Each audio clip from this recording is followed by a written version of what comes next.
Magandang araw mga bata! Para sa ating unang araw, mga gawain at responsibilidad ng bata sa paaralan.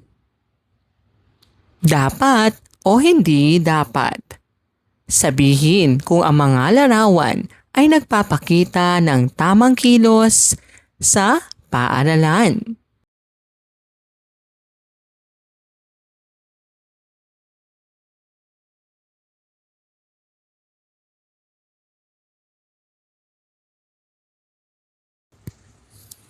Bilang mga mag-aaral, may mga tungkulin tayong dapat gawin sa paaralan. Kapag tayo ay responsable, mas nagiging maayos at masaya ang ating pag-aaral. Ngayon ay aalamin natin kung paano maging mabuting mag-aaral. Mga gawain ng isang bata sa paaralan. Pakikinig sa guro. Pagpasok ng maaga. Paggawa ng takdang aralin. Pakikilahok sa klase. Paggalang sa kaklase at guro. Paglilinis ng silid-aralan. Pag-iingat sa gamit ng paaralan. Mga gampanin ng bata sa paaralan. Bilang mag-aaral, dapat sumunod sa alituntunin. Pangalawa, maging magalang. Pangatlo, maging masipag. Pang-apat, maging responsable sa gawain. Panglima, tumulong sa pagpapanatili ng kalinisan. Basahin natin. Si Marco ang responsableng mag-aaral. Maagang pumapasok si Marco sa paaralan. Lagi niyang dala ang kanyang mga gamit at ginagawa ang kanyang takdang aralin.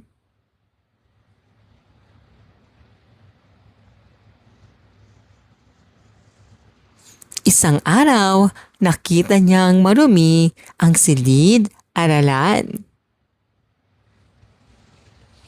Tinulungan niya ang kanyang mga kaklase sa paglilinis. Nakinig din siyang mabuti sa kanyang guro at naging magalang sa lahat.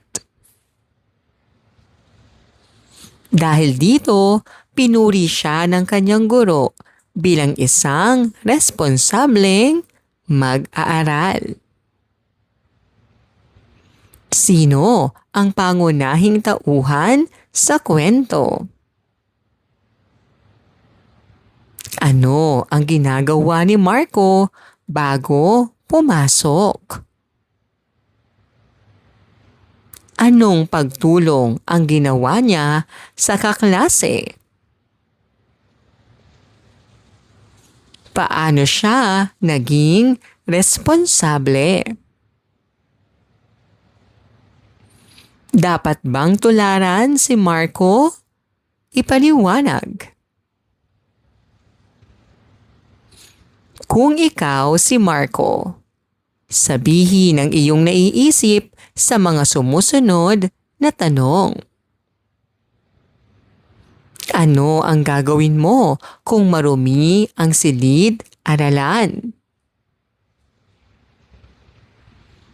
Bakit mahalagang maging responsable? Ano ang mararamdaman mo kapag pinuri ka ng guro? Paano ka magiging mabuting halimbawa sa paaralan? Gawin natin. Sabihin ang tama kung ang pahayag ay wasto at mali kung hindi. Pakikinig sa guro. Pagtapon ng basura kung saan-saan. Paggawa ng takdang aralin. Pakikipag-away sa kaklase. Paglilinis ng silid-aralan. Ang batang responsable ay sumusunod sa alituntunin, gumagawa ng kanyang tungkulin at gumagalang sa kapwa. Gawin natin. Iguhit ang buong puso kung ang pahayag ay wasto at biyak na puso kung hindi.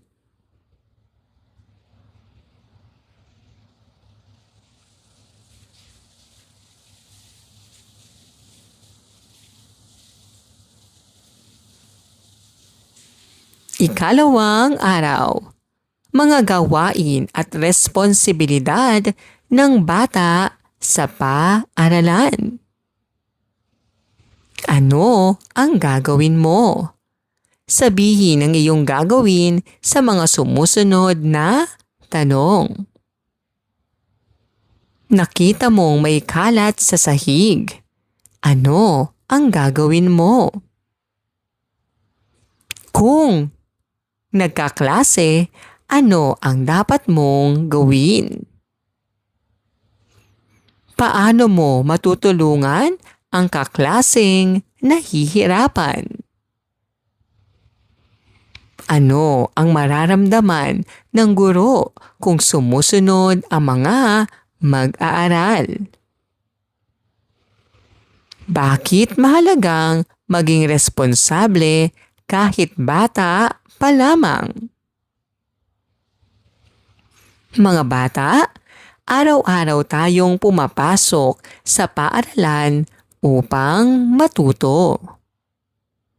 Ngunit, bukod sa pag-aaral, mayroon din tayong mga tungkulin at responsibilidad bilang mabuting mag-aaral.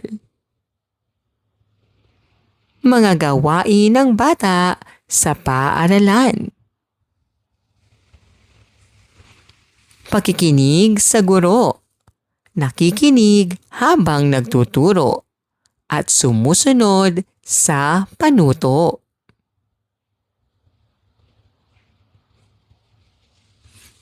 Pag-aaral ng mabuti. Gumagawa ng takdang aralin at nakikilahok sa klase.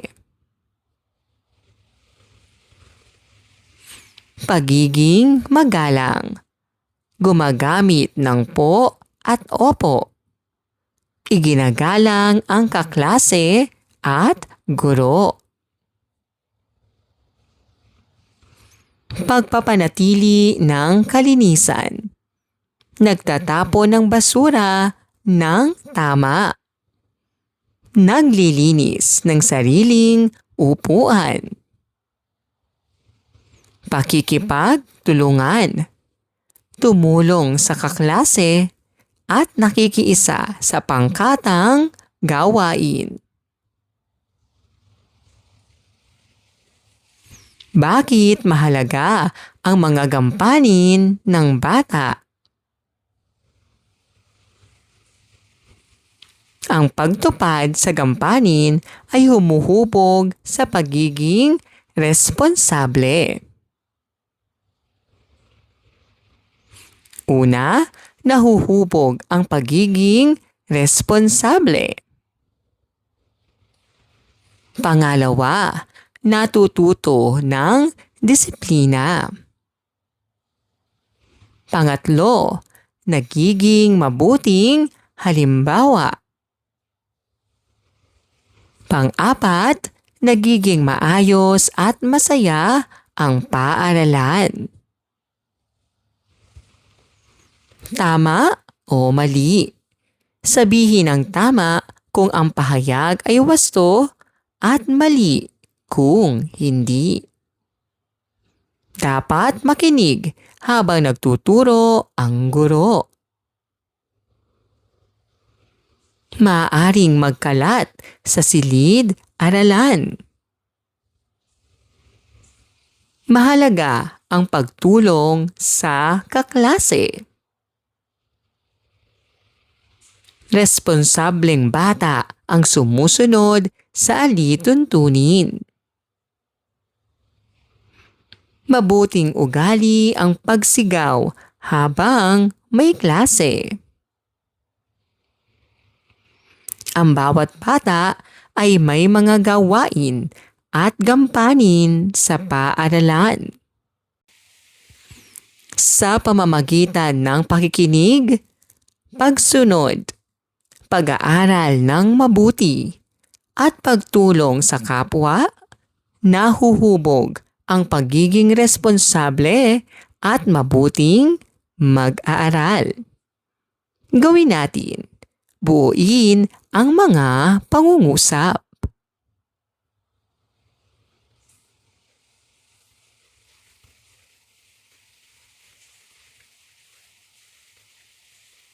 Ikatlong araw, pagbabahagi ng karanasan sa gampanin sa paaralan.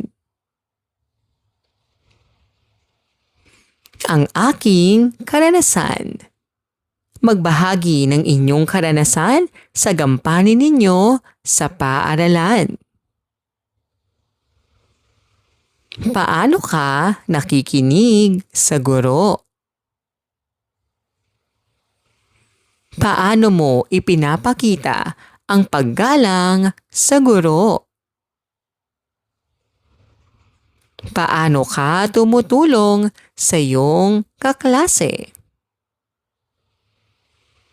Ano ang nararamdaman mo kapag nagagawa mo ang iyong tungkulin?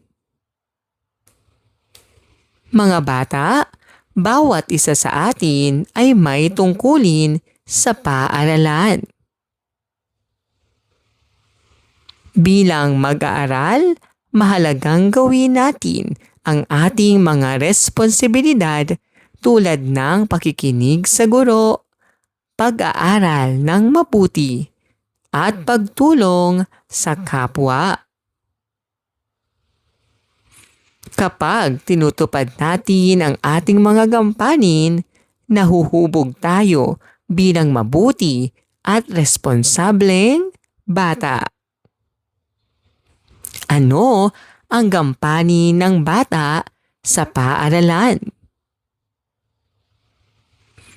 Ang gampanin ay mga tungkulin o responsibilidad na dapat gawin ng isang bata sa paaralan. Mga halimbawa ng gampanin ng bata. Pakikinig sa guro. Tahimik habang may talakayan. At sumusunod sa panuto.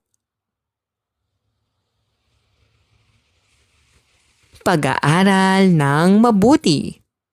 Gumagawa ng takdang aralin. Nagbabasa ng aralin.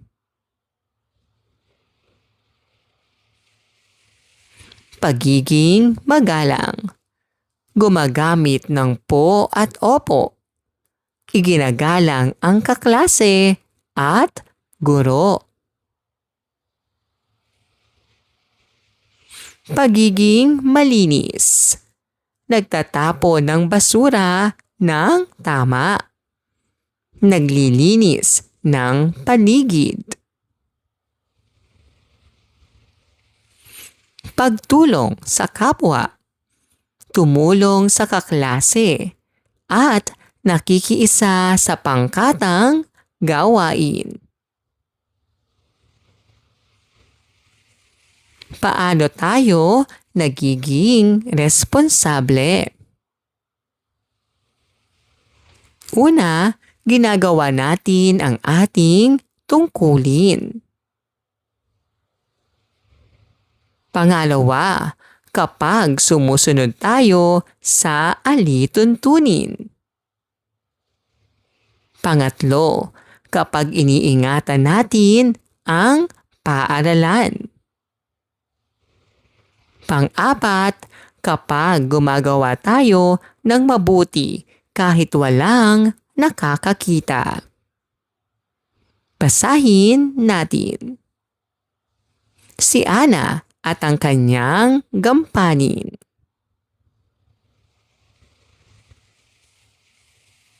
Si Ana ay isang batang grade 3 na masipag at mabait. Bago magsimula ang klase, inaayos niya ang kanyang gamit. Habang nagtuturo ang guro, tahimik siyang nakikinig at sumasagot kapag tinatawag.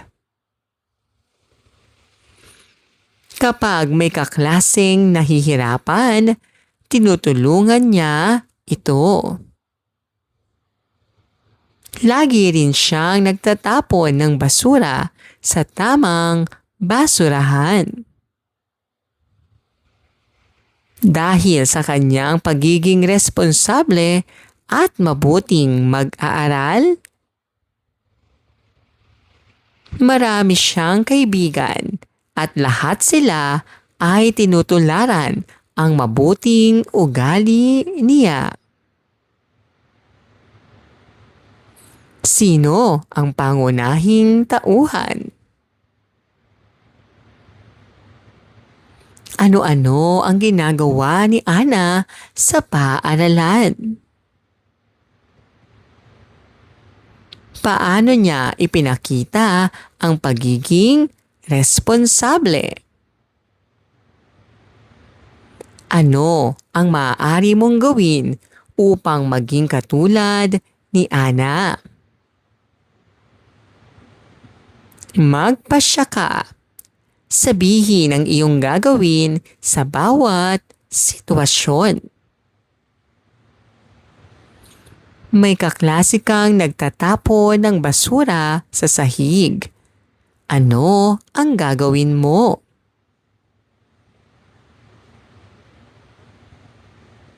Nakita mong hirap ang kaklase sa gawain. Paano mo siya matutulungan? Bakit mahalagang makinig habang nagtuturo ang guro? Ang bawat bata ay may gampanin sa paaralan. Ang bawat bata ay may gampanin sa paaralan. Kapag ginagawa natin ng maayos ang ating tungkulin, nahuhubog tayo bilang responsable at mabuting mag-aaral. Gawin natin. Piliin ang tamang sagot. Ano ang dapat gawin habang nagtuturo ang guro? Ano ang tanda ng responsableng bata? Paano makatutulong sa paaralan? Ano ang dapat gawin sa kaklaseng nangangailangan ng tulong? Bakit mahalaga ang pagtupad ng gampanin?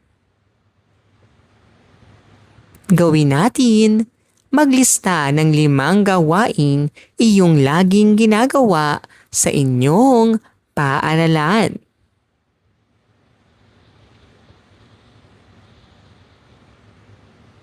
Ika-4 na araw, pagiging responsable sa pagtupad ng gampanin.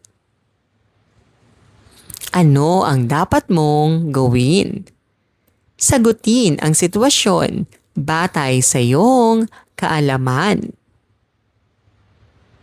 Inutusan ka ng guro na maglinis, ngunit gusto mong maglaro. Ano ang gagawin mo? Bakit mahalagang sumunod sa magulang at guro? Ano ang maaaring mangyari kung walang sumusunod sa alituntunin? Paano nakatutulong ang pagiging responsable sa iyong kinabukasan? Mga bata, bilang anak at mag-aaral, meron tayong mga tungkulin na dapat gampanan.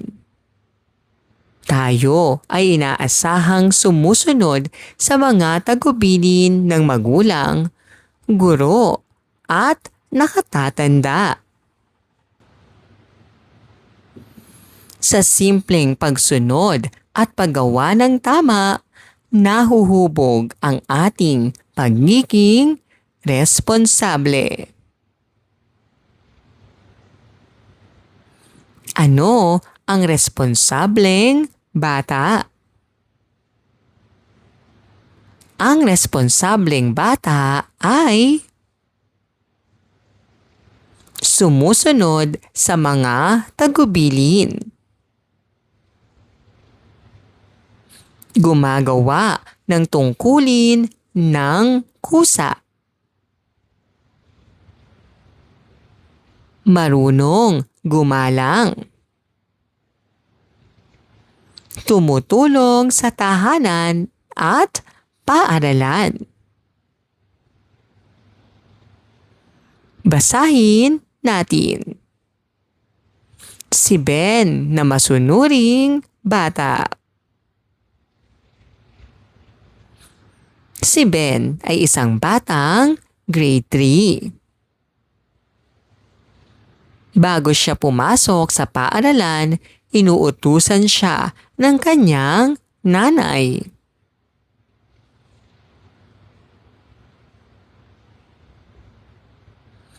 Naayusin ang higaan at ihanda ang kanyang gamit. Agad niya itong ginagawa.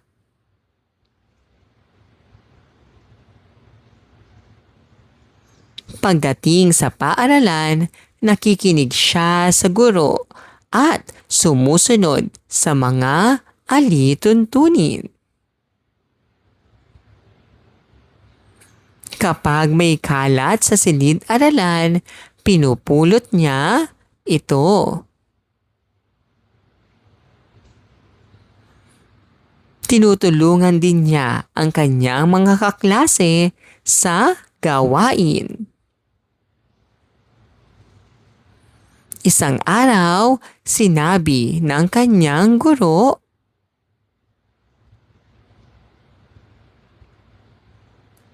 si Ben ay isang responsableng bata dahil marunong siyang sumunod at tumupad sa kanyang tungkulin.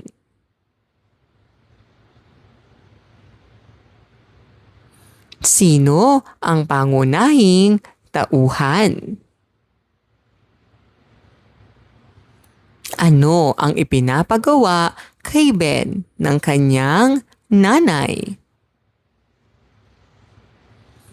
Paano ipinakita ni Ben ang pagiging responsable sa paaralan? Paano mo maipapakita ang pagiging responsable? Tama o mali? Sabihin ang tama kung ang pahayag ay wasto at mali kung hindi. Pagsunod sa utos ng magulang. Pananakit ng kaklase. pakikinig sa guro. Pagtatapon ng basura sa sahig. Pagtulong sa paglilinis.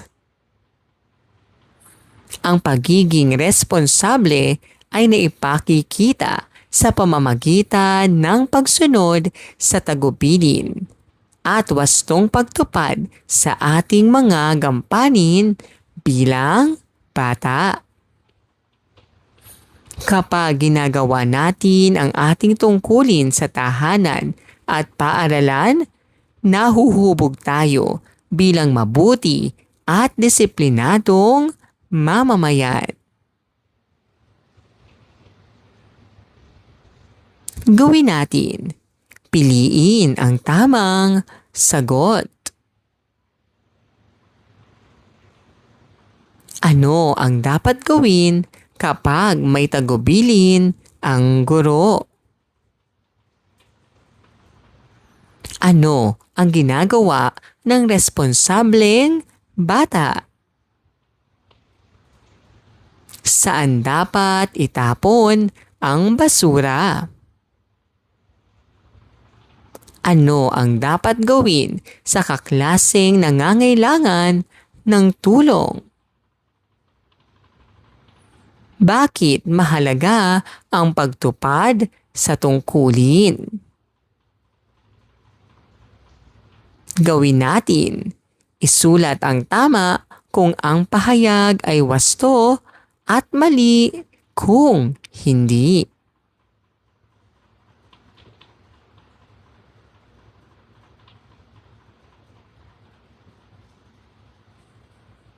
Maraming salamat po sa inyong panonood at pakikinig. Hanggang sa muling pag-aaral ng asignaturang GMRC. Paalam!